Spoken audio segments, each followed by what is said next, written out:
অহনো ঘরের পাক্কা 1700 টাকা ভাড়া বাকি, তার উপর ছাদ দখল করার মতলব করছো। এই সব আর চলবো না। তোমারে আমি এই ফাইনাল কইয়া দিলাম, হয় ভাড়া শোধ করো, নয়তো কাল সকালের মধ্যে আমার বাড়ি ধিক্কা মানে মানে বিদায় হইবাই। তোমারে আমি ফাইনাল কইয়া দিলাম। এটা কি করে সম্ভব? এখনো কোয়ার্টার ফাইনাল সেমি ফাইনাল হলো না, ডাইরেক্ট একেবারে ফাইনাল খেলতে বলছেন মেশো মশাই। ওরে এইসব বেয়াক্কেলা কথা কইতে বারণ করো, কিন্তু আমার মাথা গরম হইয়া যাইতাছে গিন্নি। তুমি বা এমন কথা কেন বলছো? গোপু তো আমাদের বাড়িরই ছেলে। আমি বলছি ও কোথাও যাবে না, ও এই বাড়িতেই থাকবে। না, আমি এই বাড়ির কর্তা। আমি কইতাছি ও আজই এই বাড়ির থেকে দূর হইব, তবে আমি ভাত খামু। তুমি ভাত না খেলে রুটি খাবে, চিড়ে মুড়ি খাবে, তবু গোপু এই বাড়ি ছেড়ে কোথাও যাবে না। তুমি যদি এই বাড়ির কর্তা হও, আমিও তাহলে এই বাড়ির গিন্নি। গিন্নি না ছাই, তুমি বুনাওল হইলে আমিও হইলাম বাঘা তেঁতুল। তুমি কচু। তুমি ঘেসু। পিপি পিপি পিপি পিপি, খেলা জমে উঠেছে। এবার দেখা যাক এই গোপেন বারিক চ্যালেঞ্জ কাপ কে জেতে, মাসিমা না মেশো মশাই? আজ থেকে রান্না বন্ধ। আমারে রান্নার ভয় দেখাইও না গিন্নি। দরকার পড়লে আমি কাঁচা সবজি চিবাইয়া চিবাইয়া খামু, তবু ওই হতচ্ছাড়াটারে এই বাড়িতে রাখুম না। আর যদি ও ভাড়া দিয়ে দেয় তবে রাখুম। যা গোপু, 1700 টাকা নিয়ে আয় দেখি। খেলা অন্যদিকে ঘুরে যাচ্ছে দেখছি, কেটে পড়ি। মাসিমা এই যাচ্ছি, একটু কুশ করে নিয়ে আসছি। গপুদা আমাকে নদীর পাড়ে আইতে কইলো কেন কত? আমি কি জানি, গোপুদা হন্তদন্ত হয়ে এলো আর বললো সবাইকে নিয়ে নদীর চড়ায় জমায়েত করতে, জরুরি কোনো একটা মিটিং আছে। দেখ, আবার হয়তো বলবে নদীবক্ষে সাঁতার প্রতিযোগিতার আয়োজন করিতে চলিতেছি। সেক্রেটারি আমাকে এখন নদীর ধারে আইনা ফেলাইছে, এরপরে হয়তো পুরা ক্লাবটারই এই নদীর জলে ভাসাইয়া দিব। ভেসে নয় উড়ে উড়ে যাব। এখন আমাদের উড়বার সময় রে বালক দল। না মানে বলছিলাম গোপুদা, একেবারে নদীর পাড়ে মিটিং কল করলে তাও জরুরি। ওরে পাগল ছেলের দল, উঠে দাঁড়িয়ে তোদের আমাকে শ্রদ্ধা জ্ঞাপন করার সময় হইয়াছে রে। ওঠ ওঠ। উলু দিমু, ঘন্টা বাজামু। গোপুদা, কথাটা শ্রদ্ধা বপন নয়, শ্রদ্ধা জ্ঞাপন হবে, জ্ঞাপন। আরে জানি রে, আমি সব জানি।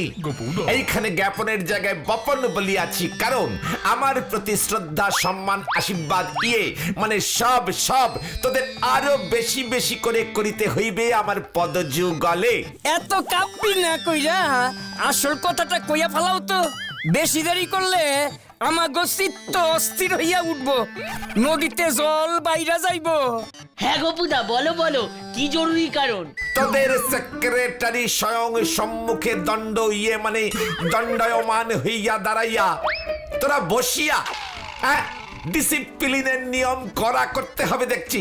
তবে যাই হোক, মনটা নেহাতে ফুরফুরে, তাই আমি নিজেই বসিয়া গেলাম। এবার বলো তো গোপুদা, ব্যাপারটা আসলে কি? এই দেখ, বলতো এটা কি? একটা চিঠি মনে হচ্ছে। কেন পড়তে পারতেছ না? ইংরেজিতে লেখা। পটলা গদাইকে ব্যাটটক করতে বারণ কর। মুড স্টপ হয়ে গেলে কিচ্ছু বলবো না কিন্তু। না গোপুদা, না গোপুদা, বলো তো। গদাই, বাজে বকিস না, চুপ কর। গোপুদা, কার চিঠি গো? কার হতে পারে বলতো? আন্টার্কটিকার রাজার। তোর এই গপুদার মতো একজন বিখ্যাত ব্যক্তিকে সামান্য এক রাজা মশাই চিঠি লিখবে? হলো না। তাহলে তোমার মহাকাশচারী কাকার মঙ্গল গ্রহ থেকে চিঠি লিখেছে? আরে না, মঙ্গল গ্রহে কাকা একা যাবে কি করে? আমি সাথে না থাকলে রাস্তা চিনতে পারবে নাকি? তোমার গোপুদা আর কৌতূহল বাড়িও না তো, বলে দাও না। বলছি, তবে শোন, এই চিঠি লিখেছে আমার চণ্ডী মামা। চণ্ডী মামা ইজ মাই দুঃসম্পর্কের মামা। এই মামার নাম তো আগে শুনি নাই। শুনবি কি করে? আমিও তো এই প্রথমবার শুনলাম এই চিঠিটা পাওয়ার পর। কি? একটু ঝেড়ে কাশো তো গোপুদা। কাশতে কাশতে দম বন্ধ হয়ে যাচ্ছিল সকালে চিঠিটা যখন হাতে পেলুম। পরে বুঝলুম আমার নিজের মামার বাড়ি পটলডাঙ্গা থেকে চিঠিটা লিখেছে শ্রী চণ্ডীচরণ চাকলাদার। উনি আমার সেই মামা। শুনেছি বিশাল সাইজের জমিদার ছিল আমার চণ্ডী মামা। সে জানি, আসল পয়েন্টে ফেরো।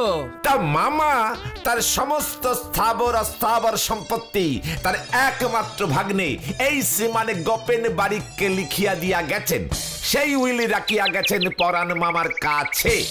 মামা লিখিয়াছেন আমি যেন 70 পটলডাঙ্গা গিয়া সম্পত্তি গ্রহণ করিয়া ওনাকে দায়িত্ব হইতে মুক্ত করি। আরে বাস, এসব কি বলছো তুমি? এ যে মেঘনা চাইতে জল। কত টাকার সম্পত্তি হইব? বেশ অনেক টাকারই রে। মার মুখে শুনেছিলাম তৎকালে মায়ের বাবা অর্থাৎ আমার দাদু আরো বড় সাইজের জমিদার ছিলেন। বিশাল বাড়ি, জমি, পুকুর, বাগান, গাড়ি সব মিলিয়ে আজকের বাজারে তা ধরে 50-60 লক্ষ টাকা তো হবেই। হ্যাঁ, 50-60 লক্ষ টাকা? 1 কোটিও হতে পারে। জমিদার বলে কথা। মামা কি আর এসবের মর্ম বোঝে? তাইলে তো আমাগো ক্লাবের ফান্ডের আর চিন্তা নাই। তুমি গদাইয়ের বাবাকে বাকি ভাড়াও মিটিয়ে দেবে। ঠিক, তাহলে গদাইদের ছাদে ক্লাব চালাতে আর কোনো অসুবিধাই হবে না। কালই বেরিয়ে পড়বো। তবে সবার আগে একটু এয়ারপোর্টে যাব ভাবছি। টিকিটটা আগে ভাগে কেটে রাখতে হবে। কেন, তুমি কি প্লেনে সুইটা যাইবা নাকি? দূর পাগল, ওরে পকেটে পয়সা থাকলে এমন অনেক শখ হয় রে। প্লেনে চড়ে ঝামুরিয়া যাব কেন রে? বিদেশে যাব, বিদেশ। তা কোন দেশে যাবে গোপুদা? কেন বললুম যে বিদেশ? নামটা কইবা তো। বিদেশ তো বুঝলাম, কোন দেশ? ওরে গার্গেন্ডি ফরাস, দেশ না, দেশ না, বিদেশ। বিদেশ যাব। সেটা বুঝলাম, কোন দেশ? America, England, France? ওইসব ছোটখাটো জায়গায় এই গপুদা যায় না রে। ডাইরেক্ট বিদেশ, ফরেন। ফরেন যাব। দেখবি তোদের সেক্রেটারি ফরেন যাচ্ছে শুনলেই তোদেরও কেমন কদর বেড়ে যাবে। বিদেশি সেক্রেটারির আন্ডারে তোরা থাকবি তখন। মিটিং শেষ কর, সামনে বড় বিপদ আইতাছে। এখন বাড়ি চল। গোপুদা, তুমি তাহলে প্লেনের টিকিট কাটতে যাও, আমরা বাড়ি যাই এখন। হ্যাঁ, সেই ভালো। ভালো কাজে দেরি করতে নেই। এখনো সম্পত্তি পাও নাই, টিকিট কাটনের টাকা পাইবা কই থেকে? ওরে, এই চিঠিটা যদি একবার কাউন্টারে দেখাই না, একটা টিকিট কিনে পুরো সিজন টিকিট দিয়ে দেবে। বলবে স্যার টাকা পরে দেবেন, আগে তো টিকিটটা নিন। শুনেছে গো গোপুর খবরটা? গিন্নি, তুমি আমার লগে যত ইচ্ছা ঝগড়া করো, কিন্তু ওর পাল্লায় পড়ো না, তাল সামলাইতে পারবা না। গোপু ওর এক দূর সম্পর্কের মামার সম্পত্তি পেয়েছে গো। গদাই বলছিল সে প্রায় 50-60 লক্ষ টাকার সম্পত্তি। গোপু নাকি বলেছে সেই টাকা দিয়ে আমাদের পুরো বাড়িটাই কিনে নেবে, তারপর পুরো বাড়িটাকেই ক্লাব বানাবে। আর আমি আর তুমি কই থাকো? ওর ওই 2 তলার চিলে কোঠার ঘরটা নাকি তখনও আমাদের ভাড়া দেবে। গিন্নি, কাল ভোর ভোর উঠেই বেরিয়ে পড়বো। আগে ভাগে টিকিটের লাইনে দাঁড়াতে হবে। হাউসফুল হয়ে গেলে বিদেশে যেতে পারবো না, এটা তো হতে পারে না। নগদে 70 টাকা 75 পয়সা পকেটে রাখবো, আর ওই চিঠিটা, টিকিট একটা বাগা বই। বাকি টাকাটা ঘুরে এসে মিটিয়ে দিলেই চলবে। এবারে সবাই দেখবে আর আমাকে স্যালুট করবে।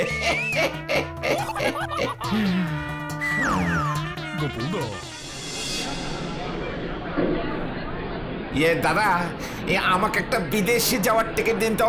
পেছনের দিকে সিট দেবেন, ব্যালকনি হলে ভালো। এক্সকিউজ মি, কোথাকার টিকিট হবে? আই মিন, কোথায় যাবেন আপনি? কোন এয়ারওয়েজ? এ কে রে, কানে কালা নাকি? বললাম যে বিদেশের টিকিট।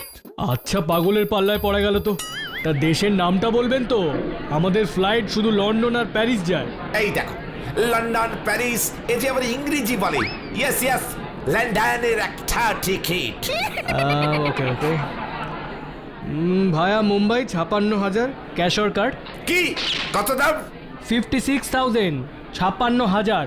আপনাকে তো একটা টিকিট দিতে বলেছি, সবগুলো কে কে চেয়েছে যত সব। আমি একটারই দাম বলছি দাদা। মানে বলছি যে 56,000। না না না, মোটেই ভালো হবে না, একদম কম দাম। মানে এসি কোচের টিকিট তো, উপরে সিট হলে নেব না কিন্তু। এই জানতো মশাই আপনি, নয়তো পুলিশ ডাকবো। ইয়ার কি করার আর জায়গা পাননি? হ্যাঁ, বড্ড পাগল। যাবেন না, আমি পুলিশ ডাকবো, জানতো। এই না না না, এই তো যাচ্ছি। এই কুলি, এই কুলি, একটা কুলিকেও তো দেখতে পাচ্ছি না। কি বাজে এয়ারপোর্ট, দূর অন্য এয়ারপোর্ট থেকে প্লেনে উঠবো আমি। খুব বাজে, খুব বাজে। দাঁড়াও দাঁড়াও না, ওই ছোড়ার চাকরি খাবো আমি। একটা ব্যালকনির টিকিট চাইলাম, বলে কিনা নেই, ফুরিয়ে গেছে। এত কম দামি টিকিটে আমি যাব? ছোড়া চেনে না আমাকে। অখন সিন্না ফেলাইছে, এরোপ্লেনে ব্যালকনির টিকিট চাইছো? ও তোমার জীবনে ভুলবো না। এবার কি হবে? আমরা যে সবাইকে বলে বেড়ালাম আমাদের গোপুদা বিদেশে বেড়াতে যাচ্ছে। আমাদের মুখে যে চুন কালি পড়ে গেল। চিংড়ি, ভুলে যাস না, আমি এখন কোটি টাকার মালিক। এখনো হও নাই, হইবা, তাও চিঠিতে। গোপুদা, তুমি পটল না কবে যাচ্ছ তাহলে? আরে যাও তাড়াতাড়ি, গিয়ে সম্পত্তিটা দখল নাও, দেরি করছো কেন? ওরে চণ্ডী মামা সামনে রবিবার যেতে বলেছে। মাঝের এই 5-6টা দিন একটু সাবধানে থাক কোন বুদা। কোন যায় না, তোমার কপালে যদি কোটিপতি হন না লেখা থাকে, তবে খারাপ কিছুও তো হইতে পারে। গদাই, জল না চাইতেই মেঘ, অর্থাৎ ওই চিঠি যখন পেয়েছি সম্পত্তিও আমি পাবই। ইয়ে গোপুদা, ওইটা মেঘ না চাইতেই জল হবে। ওই একই হলো। শোন, আমি একটু বেরোচ্ছি, একটা গাড়ি কিনতে হবে, দেখি গিয়ে কি পাই। নাটকের ইন্টারভ্যাল হইল, কি জানি দ্বিতীয় পর্বে কি ঘটতে চলতেছে। যাই ঘটুক, এই সপ্তাহ একটু শান্তি মতো ক্লাবে ক্যারাম খেলতে পারবো। যা বলেছিস তুই চিংড়ি, ঈশ্বর গোপুদার মঙ্গল করুক। সম্পত্তিটা একবার পেয়ে নি, তারপর হতচ্ছাড়াগুলোর মজা দেখাচ্ছি। আরে গপু, এমন হন্তদন্ত হয়ে চললে কোথায়? তোমার কাছেই তো যাচ্ছিলাম। মানে ঢলগোবিন্দ বাবু, আপনি আমার কাছে কেন? এই শুনলাম কোটি টাকার সম্পত্তি পেয়েছো, খবরটা শুনেই আগে ভাগে তোমার সঙ্গে দেখা করতে যাচ্ছিলাম। জানো তো, আমি সারা বাংলা খিচুড়ি সেবা কমিটির সম্পাদক। আমাদের কমিটিকে 1010 টাকা চাঁদা দিও কিন্তু ভাই, তাহলে এবছর আরো 10টা বেশি গ্রামকে বিনামূল্যে খিচুড়ি খাওয়াতে পারবো। এ তো বেশ ভালো কথা। 10,000 কেন, আমি 20,000 দেব। অতি উত্তম, মহৎ উদার, বাবা বাবা বাবা, তোমাকে আমরা প্রেসিডেন্ট করব। আজই কমিটিতে আমি প্রস্তাব পেশ করছি, এক্ষুনি গিয়ে বলছি আমি। হ্যাঁ, মনে থাকে যেন। হ্যাঁ, 20,000 টাকা দেবে বলেছো, শেষ বেশ আবার ঝুলিও না। আরে না না, নিশ্চিন্ত থাকুন। ওই প্রেসিডেন্টের ব্যাপারটা দেখবেন কিন্তু। হ্যাঁ হ্যাঁ, একদম হয়ে গেছো, ধরেই নাও। হ্যাঁ, চললাম আমি, ওই কথাই রইলো তাহলে। সারা বাংলা খিচুড়ি সেবা কমিটির একেবারে প্রেসিডেন্ট, এই গোপেন বারিকের মুকুটে আরো একটি পালক। উফ, কি যে আনন্দ হচ্ছে। গোপুদা, ও গোপুদা, গোপুদা, ও গোপুদা। এই সেক্রেটারি কাম প্রেসিডেন্ট গোপুদাকে কে ডাকে রে পেছন থেকে? ও গুরু, তোমায় পুরো গরু খোঁজার মতো খুঁজছি সেই কখন থেকে। শেষে ভাগ্যিস ঢোল গোবিন্দ বাবু বলল। মানে এই তোমাদেরকে তো চিনতে পারলুম না। আমাদের চিনে কাজ নেই, তবে আজ থেকে তুমি আমাদের গুরু। গুরু? এই কেন এসব গুরু টুরু কেন ভাই? গুরু, আমাদেরও 20,000 চাই, নয়তো প্রেস্টিজ পাংচার হয়ে যাবে আমাদের। সামনে সোমবার শিব পুজো করব, ফাটিয়ে লাইটিং 101টা ঢাক আনবো। শিবের পুজো? হ্যাঁ, সামনে আর কোনো পুজো নেই, তাই ভাবলাম শিব ঠাকুরের পুজোটাই করে ফেলি। আমাদের গুরু যখন কোটিপতি, তখন শিষ্যদের আর চিন্তা কি বলো? সবাই দেখবে আর জ্বলবে। গুরু, এইবারে পুজোর উদ্বোধনটা কিন্তু তুমিই করবে। হল নাইট ফাংশন। তোমাকে ঝাক্কাস একটা গামছা গলায় পরিয়ে সম্বর্ধনা দেবো। 20,000 এবছর চালিয়ে নেব, কি বলিস? সে টেনে টুনে হয়ে যাবে, গুরুর সঙ্গে থাকলে সব হবে। ও ইয়ে মানে তাই বুঝি? ঠিক আছে, উদ্বোধন যখন আমি করব, তোমাদের না হয় 20,000ই দেব। ইয়ে, বলো গুরু মাই কি। জয়! এই, ছাড়ো ছাড়ো, আমার কি কাণ্ড দেখো। ওফ, এরা যে আমায় কি ভালোবাসে, কি যে ভালোবাসে, কি যে ভালোবাসে। বাহ বাহ বাহ বাহ বাহ বাহ বাহ বাহ। এখনো সম্পত্তি পাইনি, তাতেই সারা বাংলা খিচুড়ি সেবা কমিটির প্রেসিডেন্ট, ধনুচি নাচ প্রতিযোগিতার প্রধান বিচারক, পিঁপড়ে তারাও গুড় বাঁচাও কমিটির কি যেন একটা পোস্ট দিয়েছে। বাহ বাহ বাহ বাহ, আমার তো আনন্দে লাফাতে ইচ্ছে উরি বাবা গো, ও চন্ডী মামা গো, মাথাটা মনে হয় ফেটে গেছে গো মামা। এর এই কয় টাকার বিড়ম্বনা এখনো হাতে আসে নাই, কপালে জল পট্টি, হাতে আইলে পুরা বডিতে না পট্টি জড়াইতে লাগে। পটলা, গদাইটাকে চুপ করতে বল। বারবার আমার কপালে নিয়ে আজে বাজে বলছে, ওকে আমি সাসপেন্ড করে দেবো কিন্তু। গোপুদা, নিজেদের মধ্যে আর ঝগড়া না করে তার থেকে বরং চলো সবাই মিলে পটল লাগা তোমার মামার বাড়িতে যাই। 2-3 দিন আগে যাওয়াই ভালো।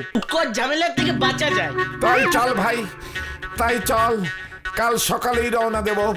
জানি না কি আছে কপালে। পটলা, ও আবার কপাল বলল। চণ্ডীচরণ চাকলাদা, ওনারে কে না চেনে? বাজারে আলুর আড়তদার, প্রচুর পয়সা, কিন্তু বেটা হাড় কিপটে। অনেক বছর আগে সেই ছোট্টবেলায় মায়ের সাথে এসেছিল, বুঝলে ভাই। মামার বাড়ি যাচ্ছি, আমার মামা বড় সাইজের জমিদার, মানে জমিদারির সাইজ দেখলেই বুঝতে পারবে। এই যে বাড়ি এসে গেছে, 6.5 টাকা দেন। কতদিন পরে তোমাকে দেখলুম মামা। ভাগ্যিস 2 দিন আগেই শ্বশুর বাড়ি থেকে চলে এসেছিল। শ্বশুর মশাইয়ের মতলব খারাপ, রোজ সকালে হাতে বাজারের ব্যাগ ধরিয়ে বলে যে আমায় বাজার করো। পাকা রুই এনো, কচি পাঁঠা, বেগতিক দেখে আগেই চলে এলো। আমার ওদিকেও বেগতিক দেখে আমরাও আগেই চলে এলাম চণ্ডী মামা। তা বেশ করেছ, তোমার ওই মাকে নেহাত কথা দিয়ে ফেলেছিলুম, নয়তো এই চড়া বাজারে এসব ঝক্কি ঝামেলা কেউ নেয়। তোমাকে চিঠি পাঠাতে 2 টাকা স্ট্যাম্প কিনতে হয়েছে, টাকাটা দিয়ে যেও বাবু। মাত্র 2 টাকার তো ব্যাপার, সম্পত্তি পেয়ে গেলে এটার কি এমন। হ্যাঁ হ্যাঁ, এবেলা চলো, তোমার মার যখের সম্পত্তি রক্ষা করতে আমার আরো কিছু খরচাপাতি হয়েছে, সেগুলিও চুকিয়ে বুকিয়ে দুপুরের ট্রেনে ফিরে যেও বাবু। দলবল নিয়ে একেবারে চলে এসেছো যত সব। চলো।